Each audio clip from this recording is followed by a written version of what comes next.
Ixaanni mana qulqullummaa keessatti qofa aarfamuu qaba moo mana keenyattis ni danda'ama? Kiristaanni buna dhuguu ni danda'a. Abbaan manaa kiyyaa ani biyya alaa deemnan haadha manaa biraa amantii biraa qabdu fuudhee jira. Maal gochuun qaba? Namni tokko butamee osoo gaa'ela hin gaggeeffatin yoo walii kee lammaffaa deebi'ee gaa'ela gaggeeffachuu danda'a. Isheen tajaajiltuudha. Inni garuu amantaa biraa hin hordofu, ortodoksiidha, hin soomu, hin sagadu. Nama kana wajjiniin taglilii gaggeeffachuudhaan gaa'ela taglilii gaggeeffachuu ni danda'ama. Namni erga foonii fi dhiiga gooftaa fudhateen booddee abbaan manaa fi haati manaa guyyaa meeqaaf fedhii foon irraa fagaatu?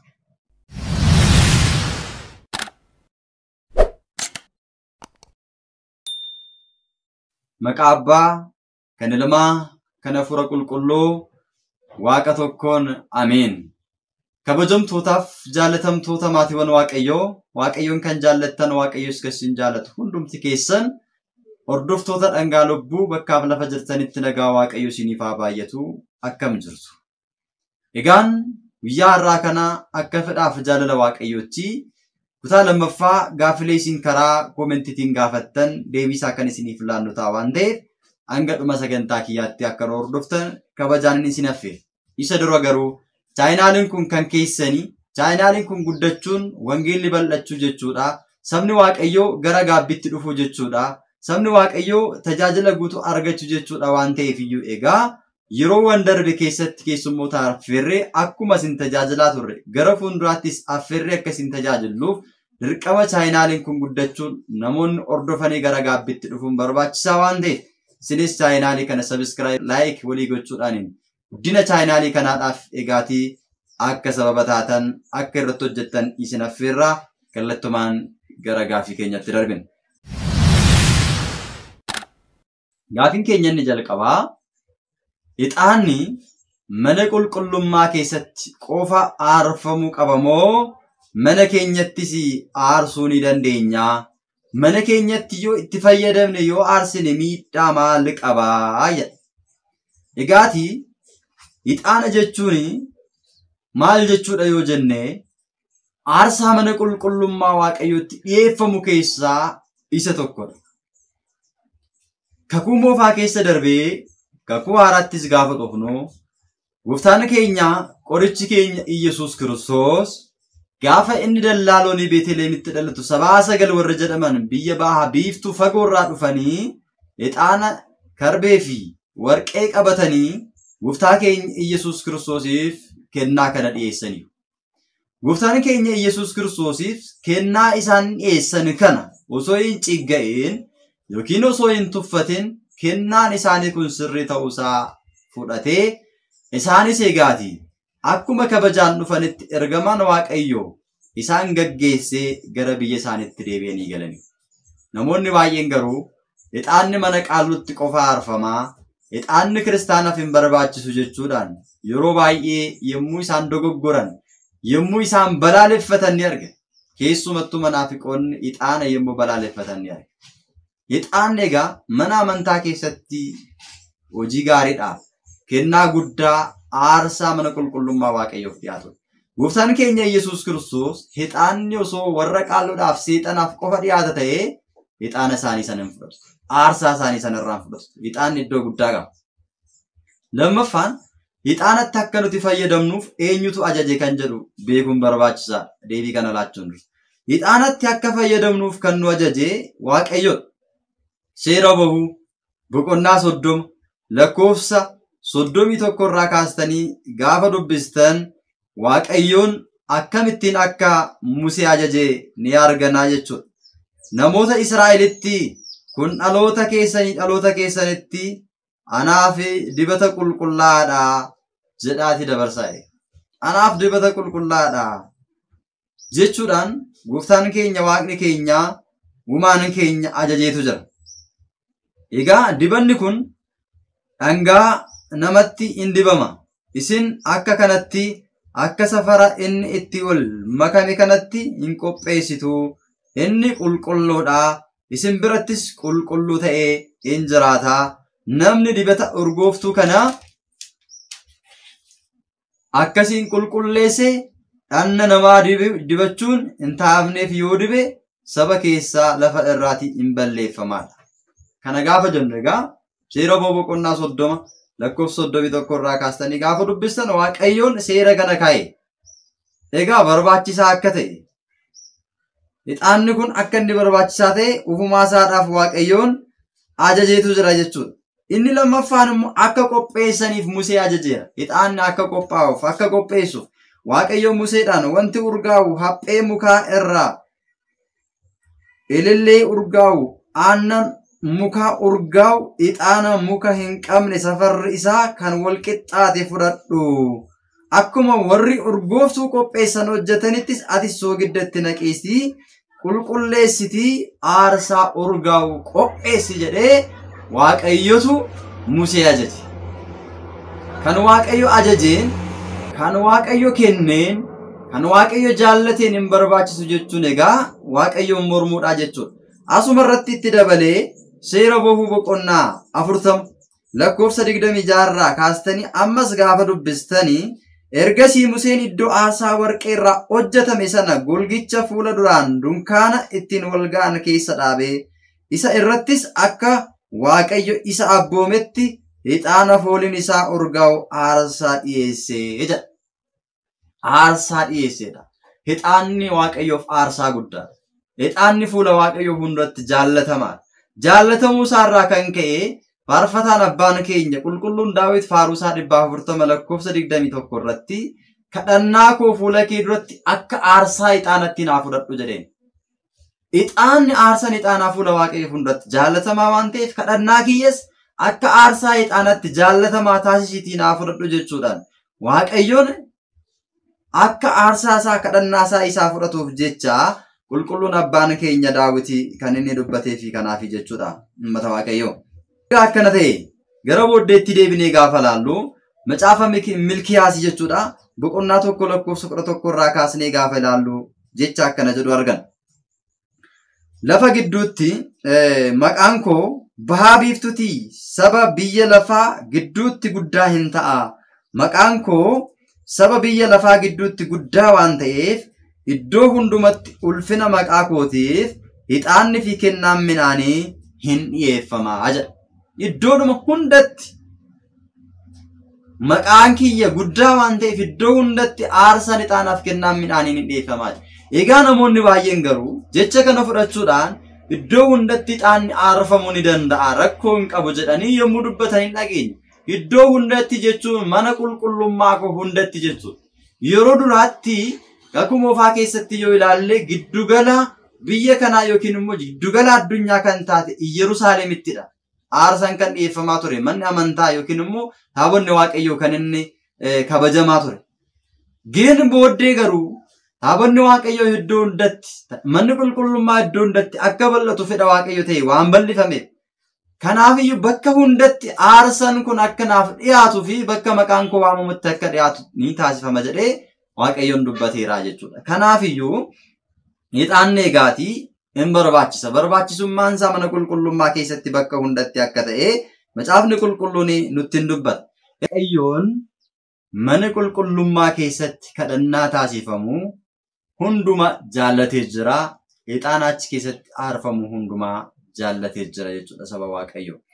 Kanaafi erga Waaqayyoon jaallatee erga Waaqayyoon filatee egaa namni yoo jibbee faayidaa keessan oolu jechuudha. Kanaafi ixaanni egaa Waaqayyotu ajajee Waaqayyotu jaallatee mana qulqullummaa isaa hunduma keessatti akka aarfamuuf Waaqayyoodha kan filate. Erga Waaqayyoon filatee ixaanni immoo bakka hundumatti mana dhuunfaa keenyatti aarfamuu danda'a jennee yoo laalle ixaanni kan inni dhiyaatu kan inni aarfamu aarsaadha. Aarsaan kun immoo eenyudhaaf? Waaqayyoodhaaf. Aarsaan dhiyaatu kun immoo karaa eenyutiin? Harka lubootatiin. Wangeela Luqaasii boqonnaa 1 irraa kaatanii lakkoofsa 11 irratti yoo dubbistan egaa Zakkaariyaas mana qulqullummaa Waaqayyo keessa osoo tajaajilaa jiru Ixaana osoo inni aarsaa jiru ergamaan Waaqayyo karaa mirgaatiin dhufee bukkee isaa dhaabbatee jechuudhaan dubbata. Egaa osoo maal gochaa jiru mana qulqullummaa keessatti tonni ixaana aarsaa jiru. Kanaaf ixaanni iddoo guddaa qaba. Waaqayyoon kadhannaa keessii dhagayeera. Hin sodaatin jechuudhaan misraachoo gammachuu sana akka mucaa Yohaannis jedhamu argachuu akka danda'u itti himee jira. Misraachoo gammachuu kana itti himee jira jechuudha. Kanaaf ixaanni mana qulqullummaa keessatti kan inni barbaachisu. Mana keenyatti yoo jenne mana keenya keessatti egaa aarsaan itti Waaqayyoof dhiyaatu iddoon itti aarsaan mosaayitiin hin jiru jechuudha. Kanaaf isa kana beekuu danda'utu nurra jiraata. Manuma keenya keessatti namoonni baay'ee yeroo buna dhugan yeroo adda addaa ixaana ni aarsu jechuudha. Inni kun akka mana amantaa keenyatti barsiisa mana amantaa keenyatti sirrii. Garuu ixaanni mana qulqullummaa keessatti dhiyeeffamu aarsaadhaaf kan inni dhiyeeffamu. Namoonni garuu mana dhuunfaa isaaniitti ni dhiyeessu, mana dhuunfaa isaaniitti ixaana aarsu. Ixaana aarsuu kan danda'u garuu lubadha jechuudha. Aangoo lubummaa kan qaban ixaana aarsuu kan danda'an. Namoonni garuu mana dhuunfaa isaanii keessatti ixaana ni aarsu. Ixaana kan egaati abbooliin keenya qannoodhaan baroomsaanii ixaanni kun akka aarfamu barsiisanii garuu namoonni jaalala ixaanaaf qabaniif jecha aarsaan sun aarsaa dhugaa sirrii ta'uusaa amananii mana isaanii keessatti aarsu. Keessumattuu ixaana eebbifamaa iddoo eebbifamaa mana amantaadhaaf bitatanii mana isaanii keessatti yommuu aarsan agaanintiin yookiin afurri hamaan bakka ixaanni itti aare sana akka hin geenyeef ixaana eebbifamaadha kan isaan mana isaaniitti aarfachuu qaban. Yoo aarfamuun barbaachiseyyuu ziim jedhamee callifamee ixaana gabaarraa bitamu aarsuu kan qabu. Warreen qaalluu haa ta'anii, warreen iddoo garaagaraa haa ta'anii, ixaana buna irratti aarsanii waan garaagaraa yommuu godhani egaati ixaanni sun egaa aarsaadhaaf kan dhiyeeffamu miti. Waaqayyoon ixaana sana aarsiniidhaaf aarsaa nurraa fudhatu hin jiru. Giin aarsa yoo aarfachuu kan qabnu, ixaana yoo aarfachuu kan qabnu, in aarfannayyuu yoo ta'e buna irratti osoo hin taane mana keenya keessatti ixaana mana qulqullummaa Waaqayyooti. Iddoo sabalaa abbooliin mana qulqullummaa keessatti tajaajilan eebbisanii namoonni yommuu ixaarri sun aaru afurri hamaan kan ittiin gubatu.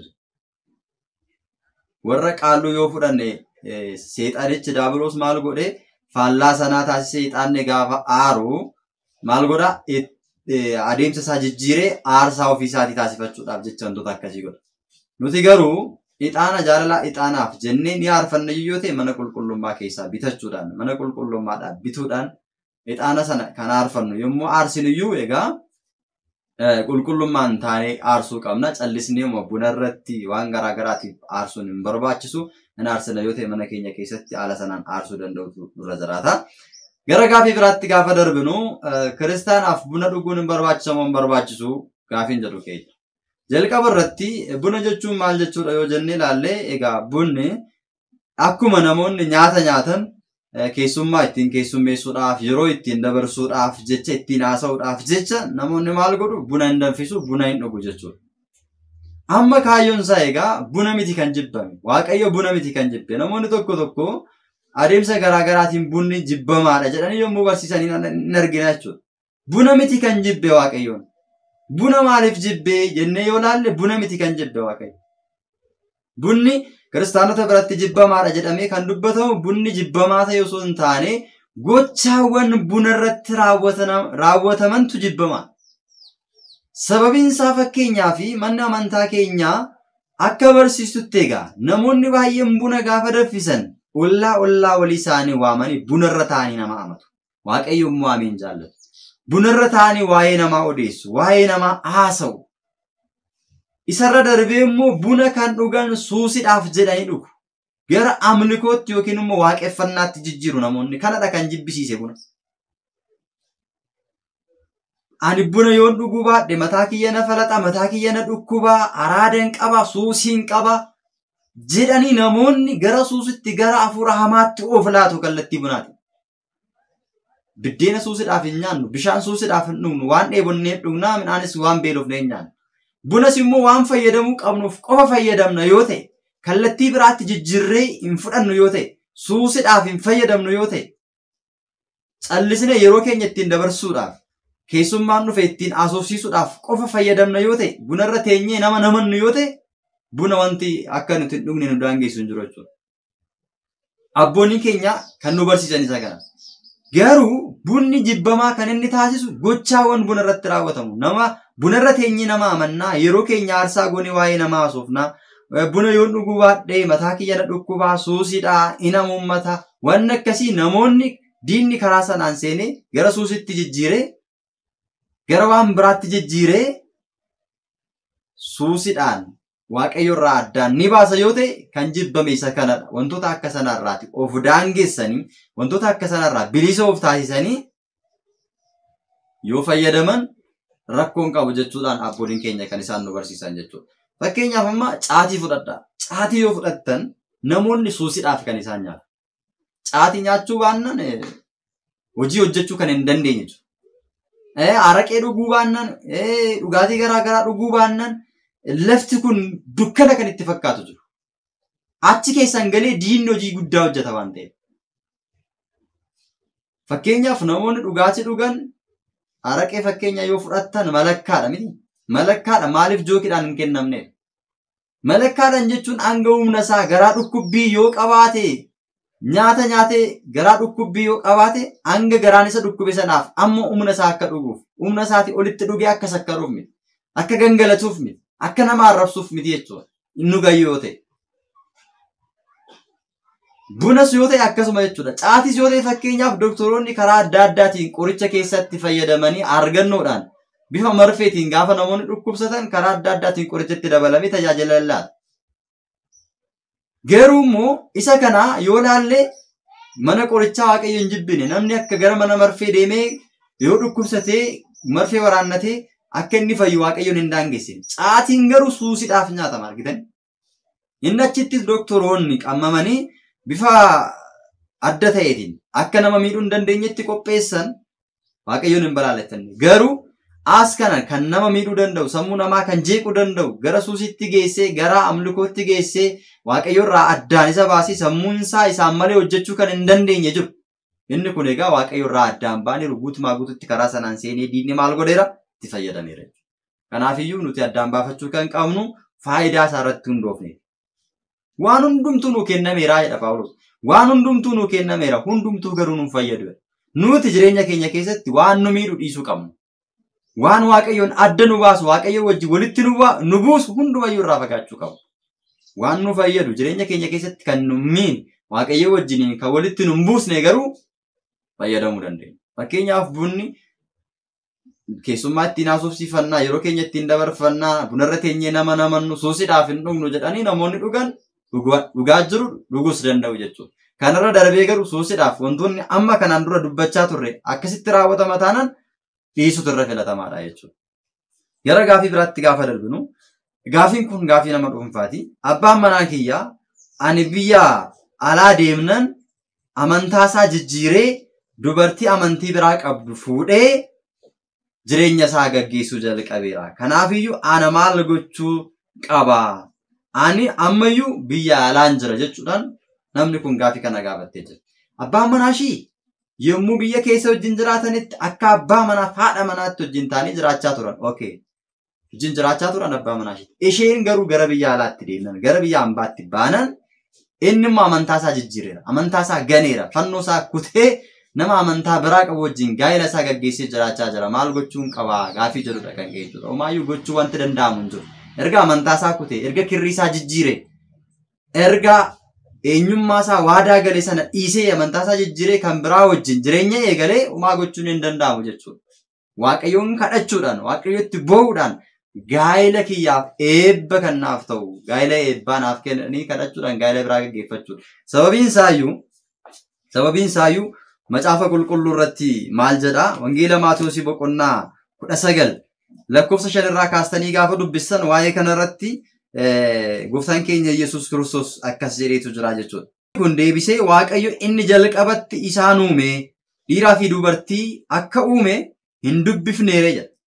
Itti dabalees sababii kanaaf dhiirri haadha fi abbaa isaa hin dhiisaa, haadha manaa isaatti hin maxxanaa, lamaan isaaniiyyuu foon tokko ta'u jedha.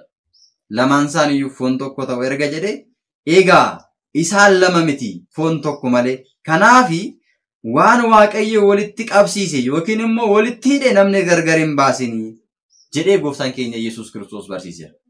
kan waaqayyo walitti fide namni gargar hin baasin. Erga jedhee Fariisonni gaafii kana gaafatan. Yoosi Museeni caaffata ittiin ishee baasu kenneefi haa baasu jedhee maaliif abboomere jedhanii Fariisonni gooftaa keenya Yesuus Kiristoosin gaafatanii jechuudha. Museen maaf abboome jedhanii gaafannaan Yesuus Kiristoos immoo Museen sababii mata jabina keessaniif haadha manaa keessan akka baaftaniif karaa isiniif bane malee jalqaba akkas hin turre. Ani isinittin hima. Yoo ishiin ijjite malee namni haadha manaasaa baase kan biraa fuudhe ijjuu isaati jedhe. Kanaaf namni kun haadha manaasaa kan dura qabu gaddisee jireenya fooyyessuudhaaf isheen gaafa biyya alaatti baatu isheen jireenya foonummaa sana sirreessuuf gaafa baatu innummaa haadha manaasaa gaddisee kan biraa fuudheera. Namichi kun ijjeera. Sababa ijjaatiin immoo gaa'elli hin diigamu. Gaa'elli kan inni ittiin diigamu karaa sadiin. Tokko ijjaan, lama amantaadhaan gargar ta'uudhaan, sadaffaan du'aan. Kanaan ala diigamuu hin danda'u. Namichi kun immoo sababa ijjaatiin gaa'ela isaa hiikeera, gaa'ela isaa diigeera waan ta'eef homaa gochuun hin danda'amu jechuudha. Kanarra darbee namichi amantaa isaa jijjiireera waan ta'eef. Keessumattuu Tasaloniqee keessattis waa'ee kanarratti waan dubbatu qaba. Hubachuu kan qabnu jechuudha. Dhiironnis haa ta'u dubartoonni dhimmoota kanarratti hubachuu qabna. Garuu asirratti hubachuu kan qabnu namtichi dhugumatti amantii isaa jijjiiree kan biraa fuudhe jechuun inni kun egaa dhibbaan dhibbatti amantaa jijjiiraa waadaa isaas gateera. Garuu immoo egaa achi keessatti sababa funaanna yoo ta'e dhugaa waan hin taaneef jennee sababa funaannee sobaatiniin namni kun akkana godha jennee gaa'ela keenya diigna taanaan namni sunis itti gaafatamuu hin danda'a jechuudha. Tasaloniqee irratti jechuudha isa tokkoffaa boqonnaa 4 lakkoofsa 3 irraa kaastanii gaafa dubbistanii akkas jedha. Waaqayyo alalumummaa irraa fagaatanii qulqullummaan jiraachuu isinirraa ni fedha. Alalumummaa irraa ijjarraa fagaatanii qulqullummaadhaan akka jiraattan isinirraa addumaan addaan haadha manaa qabaatee qulqullummaa fi ulfinatti dhagna isaa eeggachuun haa beeku jedha. Qulqullummaa haadha manaa isaatii qofa haadha manaa isaa wajjin qofa akka jiraatu jedha. Dhiirri jechuudha. Akka jiraatu jedhee ergasiin booddee akka saba warra kaanii warra waaqayyoon hin beeknetti kajeellaa dhagnaatiin hawwii isaanittis of hin kenninaa.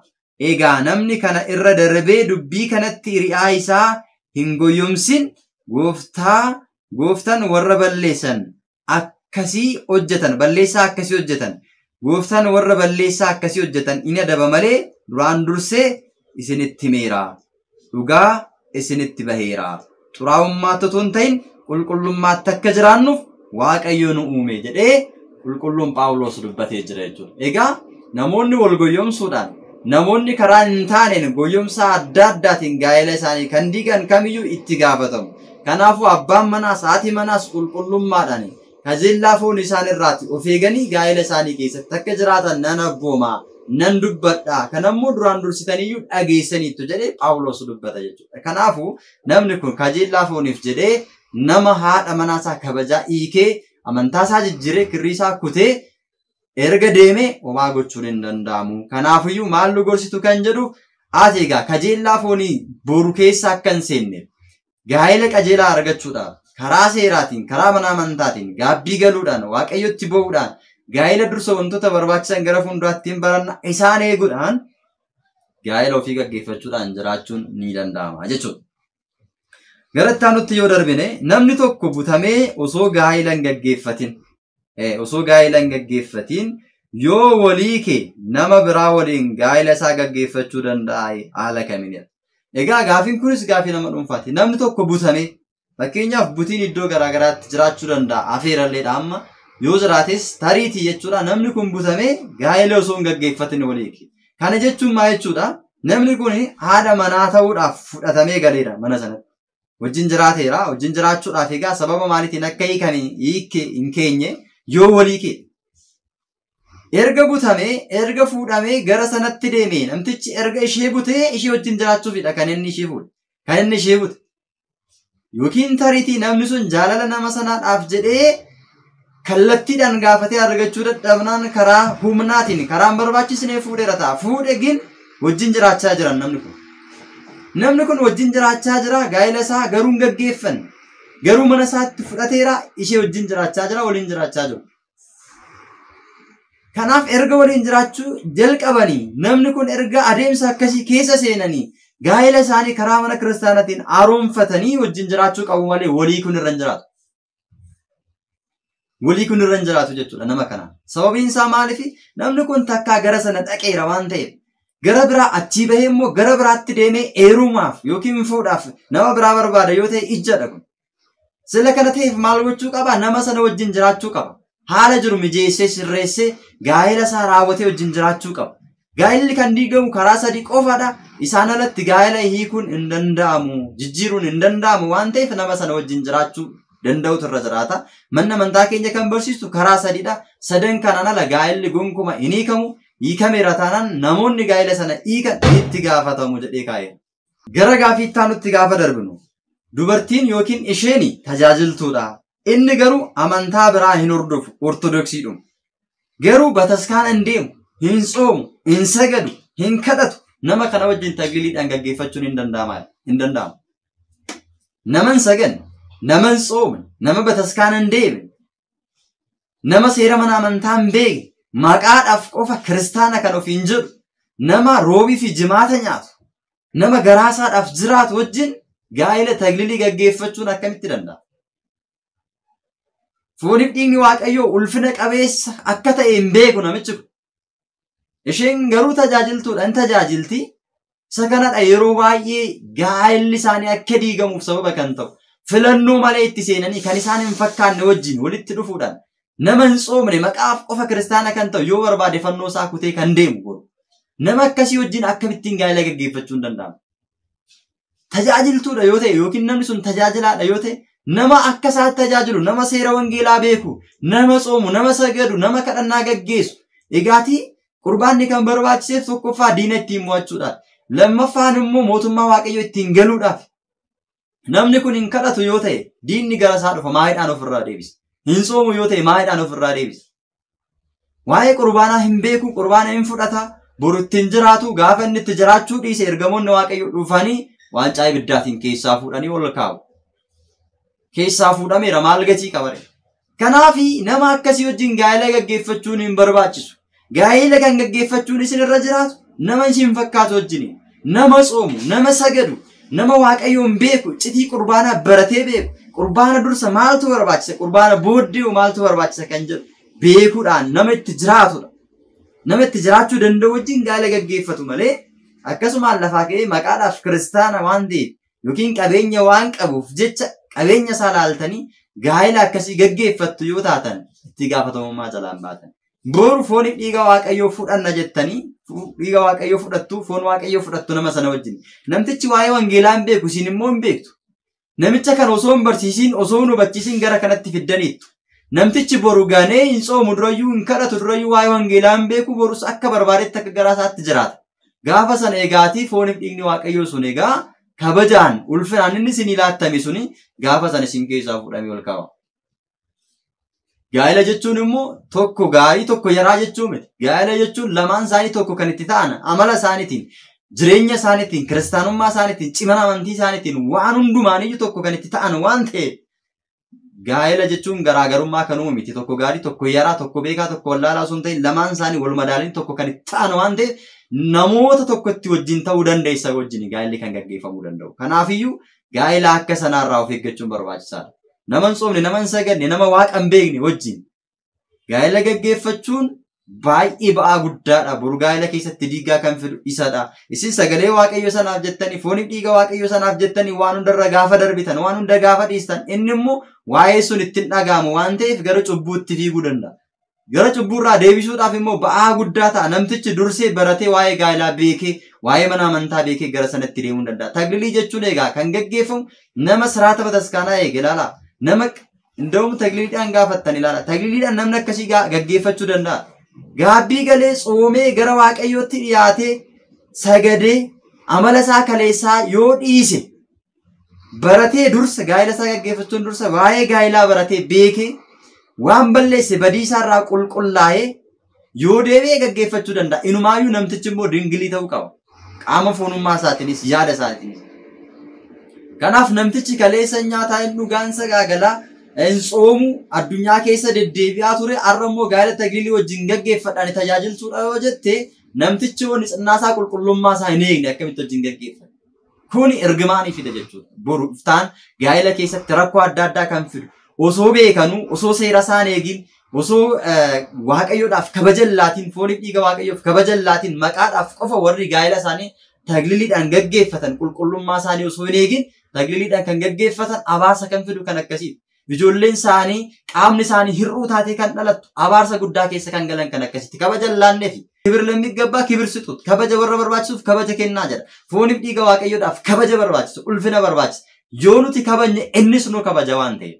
Kanaafiyyuu warra kabaja akkasii beekanii fi kan gaa'elli taglilaa gaggeeffamu malee calliseema nama maqaaf kiristinnaa ta'e fannoo qofa hidhateef nama hin soomne nama waaqayyoon hin beekne mana kiristaanaa hin deemne asraata okuraatii nama hin gaffalleef gaa'elli akka sanaa gonkumaa irraa wata. Gaafiidhuma namni erga qorrobee galee booddee guyyaa meeqaaf fedha foonsaa irraa fagaachuu qabaadha? Guyyaa lamaaf fedha foonsaa irraatti fagaata. Gaa'elli namni gaa'ela gaggeeffate haadha manaaf abbaa manaa ta'anii namoonni wajjin jiraatan gaa'ela isaanii erga karaa seera mana amantaan gaggeeffatanii gaabbii galanii qurbaana erga fudhatanii itti fufiinsaan qurbaana fudhachaa deemu. Qurbaana kana immoo fudhachuudhaan dursa guyyaa 3 fedha foon irraa fagaachuu qabu.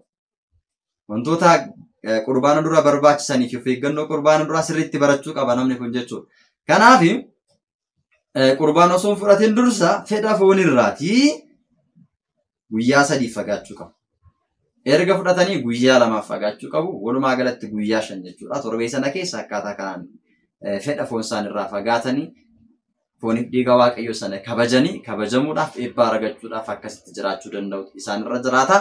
Egaa kan nu barsiise kan nu gorse maqaan waaqayyoo kan galateeffame haa ta'u kutaan itti fufaa gaafii qabdan ammas gaafadhaa. Barnoota dhimma gaabbirratti wal qabatu dhimma gaa'ela dursaa fi booddee of eeggannoo barbaachisu waa'ee qurbaana dursaa booddee qurbaanni maal akka ta'e egaa adeemsan wajjin barachaa deemna waan ta'eef chaayinaaliin kun kan keessanii sabiskiraayib godhaa sheer godhaa chaayinaaliin kun guddachuun sagalee waaqayyoo ballachuu wangeelli ballachuudha saba keessaniif obboloota keessaniif egaati chaayinaalii kanarratti dhufanii sagalee waaqayyoo akka baratan waan isaaniif hin galle akka gaafatan akka hubataniif waliin taane sagalee waaqayyoo haa barannu gahee keessan baay'isiniin jenna sagantaa adda biraa kana caala bareedaa ta'e hanga wal arginutti nagaan tura wasbaata እግዚአብሔር ወለወላዲቱ ድንግል ወለመስቀሉ ክብር ይቆየን አሜን